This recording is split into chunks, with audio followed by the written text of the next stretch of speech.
سب کر رہے ہیں اولاد کے لیے اچھے سے اچھی جگہ پہ پڑھانے کی کوشش کر رہے ہیں، اچھا سے اچھا تعلیم دینے کی کوشش کر رہے ہیں، اچھے سے اچھے مستقبل بنانے کی کوشش کر رہے ہیں، چاہے آپ کو مصیبت ہی اٹھانا پڑے، آپ دھوپ کو دھوپ نہیں کہہ رہے ہیں، بارش کو بارش نہیں کہہ رہے ہیں، ٹھنڈی کو ٹھنڈی نہیں کہہ رہے ہیں، اور نکل رہے ہیں کام کاج کے لیے، محنت کے لیے، اور یہ تمام ساری چیزیں اولاد کو بنا رہے ہیں. لیکن آپ کے ساتھ جو جانے والی ہے، آپ کے ساتھ جو جانے والی ہے، اس کے لیے آپ محنت نہیں کر رہے ہیں، قد و کاوش نہیں کر رہے ہیں. اب آپ کے اعمال ساتھ جانے والے اس اعمال کے تعلق سے نہیں سوچ رہے ہیں.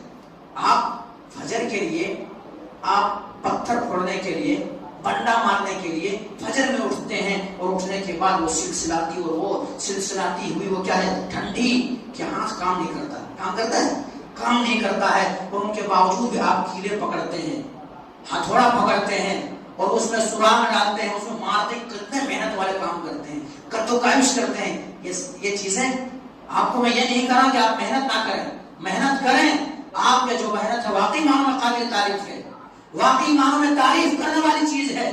لیکن آپ کی زندگی اگر اللہ رب العالمین کی عبادت میں نہیں گزر رہی ہے، اللہ تبارک و تعالیٰ نے جس مقصد کے لیے پیدا کیا ہے اس مقصد میں نہیں گزر رہا ہے، تو آپ بے بس ہو جائیں گے. آپ کے ساتھ کچھ بھی نہیں جائے گا. 3 چیز جائیں گے، 2 واپس آ جائیں گے. آپ کے ساتھ جو اعمال جائیں گے، اعمال تو آپ کی زندگی میں ہے نہیں. آپ کتنا قد و کاوش کر رہے ہیں ان کے لیے. اور وہی چیز اگر آپ کو کہا جائے بھائی آپ ایسا کیجئے کہ 5-10 منٹ کے لیے اللہ کے واسطے، ہر کوئی سدھر گیا ہے، پورے اکثر لوگ سدھر رہے ہیں، اکثر لوگ اسلام پہ آ رہے ہیں، اکثر لوگ مسجدوں کو آباد کر رہے ہیں، نمازی بن گئے ہیں. بھائی آپ کیوں نہیں کرتے ہیں؟ تو یہی ہے کہ مولوی صاحب ہم کو کہاں کام سے فرصت ملے تو ہم کچھ کریں نا، کام سے ہمیں فرصت ملے تو کچھ کریں نا. مال و دولت جمع کرنے میں اتنا مگن ہو گئے ہیں کہ ایسا اللہ تبارک و تعالیٰ کا الہاکم التکاثر. آپ کے بھی ذہن و دماغ کے اندر ایسا نہیں کہ آپ کے ذہن و دماغ کے اندر ایسا نہیں آ رہا کہ ہم نماز پڑھیں گے بول کے. ہر کسی کے ذہن و دماغ کے اندر اگر جمعہ کے دن آپ آ گئے ہیں تو اس کی یہ دلیل ہے کہ آپ بھی چاہتے ہیں کہ ہم نماز پڑھیں گے، لیکن سوچ کے ہمارا تھوڑا سیٹلمنٹ ہو جائے تو اچھا ہے. بولے صاحب پڑھیں گے ابھی تو کیا ابھی جوانی ہے، ابھی بچپن ہے، ابھی تھوڑا عمر ہو جانے کے بعد تھوڑا بچے کے لیے گھر بنانے کا ہے، وہ گھر بنا لینے کے بعد انشاءاللہ پڑھیں گے. یا بچوں کی شادی کا معاملہ ہے، شادی کر لیں گے اس کے بعد فری ہو جائیں گے، بولے صاحب ٹینشن ہی نہیں ہوگا، اس وقت پڑھیں گے. یا پھر ایسا ہوگا بولے صاحب ذرا کاروبار سے چھٹی نہیں ملتی ہے، ذرا مہلت مل جائے تو پڑھیں گے. ایسا سمجھتے نہیں سمجھتے، ہر کوئی سمجھتا ہے. لیکن میرے بھائی آپ کی کیا گارنٹی کہ سانس ابھی رک جائے، ابھی سانس رک جائے اور فرشتے آئے اور فرشتے کو آپ کہیں کہ ذرا مہلت دو بھیا، مہلت ذرا دے دو. مہلت دیں گے تو کیا ہوگا؟ مہلت دیں گے ہم عبادت کریں گے. اور واقعی مانو ہر کوئی وہی کہے گا. مرتے وقت جب ان کے پاس فرشتے آئے گا تو فرشتے کو یہی کہے گا فَأَصَّدَّقُ وَأَكُن مِّنَ الصَّالِحِينَ. کیا کہے گا؟ ذرا مہلت دے دو، ذرا مہلت دے دو. إِلَىٰ أَجَلٍ قَرِيبٍ فَأَصَّدَّقُ وَأَكُن مِّنَ الصَّالِحِينَ. میں جو بھی کمایا تھا، اب تو کماتے وقت تو کہہ رہا تھا کہ میرے بیٹے کا ہونا، میرے اولاد کا ہونا، پراپرٹی ان کا ہونا، ان کا ہونا.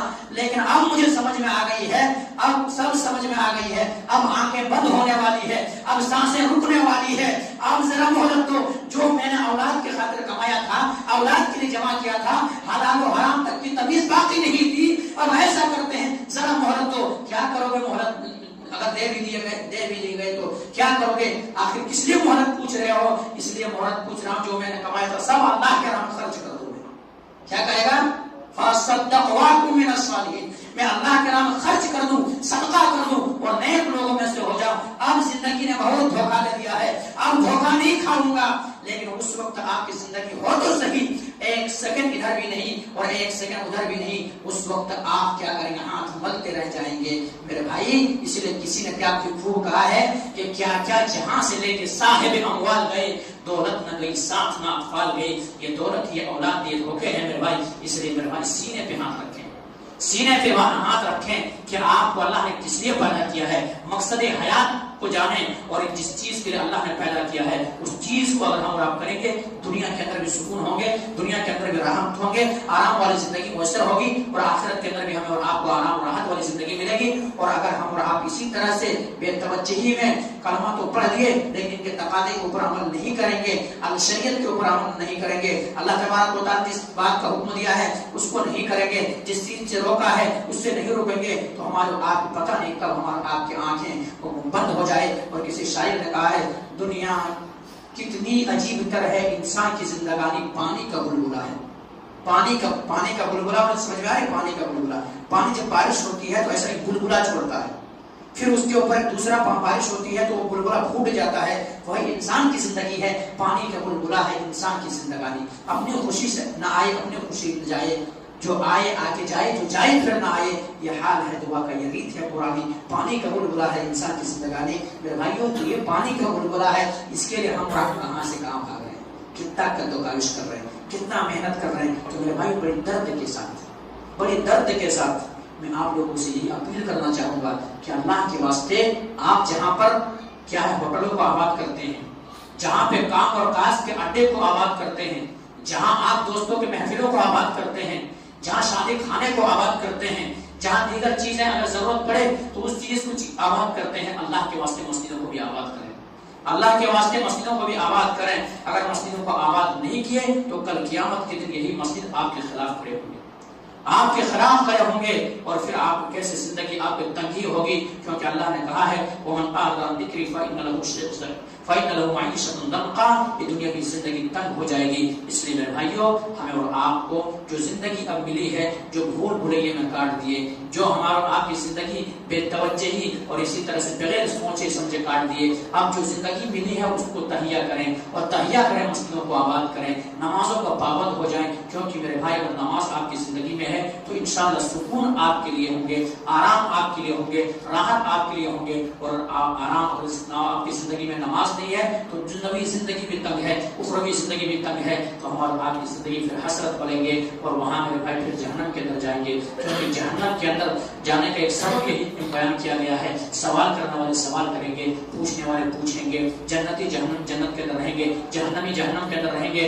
جو نمازی تھے، نماز پڑھنے والے تھے، صوم و صلات کے پابند تھے، شریعت کے پابند تھے، وہ بندہ جنت کے اندر جائے گا تو جہنمیوں سے سوال کریں گے کہ ما سلککم فی سقر، تم جہنم کے اندر کیسے چلے گئے، جہنم کے اندر ٹھکانہ تمہیں کیسے مل گیا؟ ہمارے ساتھ تم رہتے تھے، ہمارے ساتھ کام و کاج کرتے تھے، ہمارے ساتھ محفلوں کو آباد کرتے تھے، ہمارے ساتھ ہوٹلوں کو آباد کرتے تھے، ہمارے ساتھ جا کر کے کھیل کود کرتے تھے، ہمارے ساتھ کام و کاج میں ہمارے ساتھ تھے، شادی بیاہ میں ہمارے ساتھ تھے، ہر معاملے میں ہمارے ساتھ تھے. ہمیں کوئی مصیبت آئے تو چاہے جتنا بھی دشمنی ہو آپ کھڑے ہو جاتے تھے. ارے ہمارے قوم والے کو، ہمارے کیٹیگری والے کو، ہمارے ایسے خاندان والے کو کوئی انگلی کیسے اٹھائے. دشمنی اپنی جگہ ہے، تاک میں رکھتے ہیں، لیکن چلو ابھی تو باری آئی ہے کہ ہمارے لوگوں کے خلاف آواز اٹھایا ہے، اب آواز میں ہم ساتھ دیں گے، ہم جائیں گے. ہر معاملے میں آپ ساتھ تھے، لیکن بھائی میں جنت کے اندر ہوں، آپ جہنم کے اندر چلے گئے. آخر ریزن کیا ہے، سبب کیا ہے، وجہ کیا ہے، علت کیا ہے؟ میرے بھائی جواب یہی ہوگا لم نکن من المصلین، لم نکن من المصلین. ہم نمازی نہیں تھے میرے بھائی، اس لیے جہنم کے اندر چلے گئے. تو میرے بھائیوں ہمیں اور آپ کو جو زندگی ملی ہے اس کو غنیمت جانیں، اور ہمارا اللہ رب العالمین بندگی میں زندگی کو گزارے. اگر بے بندگی میں زندگی گزارے تو پھر بڑی افسوس ملنا پڑے گا اور افسوس کرنا پڑے گا. بہرحال باتیں بے شمار تھی، یہیں سے اپنے بات کو ختم کرتا ہوں. اللہ سبحانہ وتعالیٰ سے دعا کرتا ہوں کہ مولا کریم جو بات کہی گئی ہے سب سے پہلے تو ہم اور آپ کو تو ان باتوں کے اوپر اچھی سمجھ کے توفیق دے دے.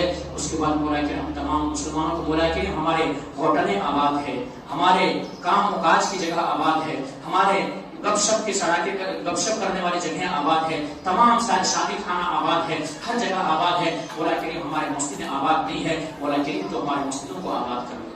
مولا کریم جن کے سینے کے اندر اللہ کا خوف نہیں ہے، اللہ کا ڈر نہیں ہے، آخرت کی تیاری نہیں کر رہا ہے، مولا کریم تو ان کے سینے کے اندر اپنا ڈر پیدا کر دے، اپنا خوف پیدا کر دے، اور انہیں بھی آخرت کے لیے جینے کے لیے بے مقصد نہیں بلکہ با مقصد زندگی گزارنے والی بنا دے. تقبل یا رب العالمین وآخر دعوانا الحمدللہ رب العالمین. سبحان ربک رب العزة عما یصفون وسلام علی المرسلین والحمد للہ رب العالمین.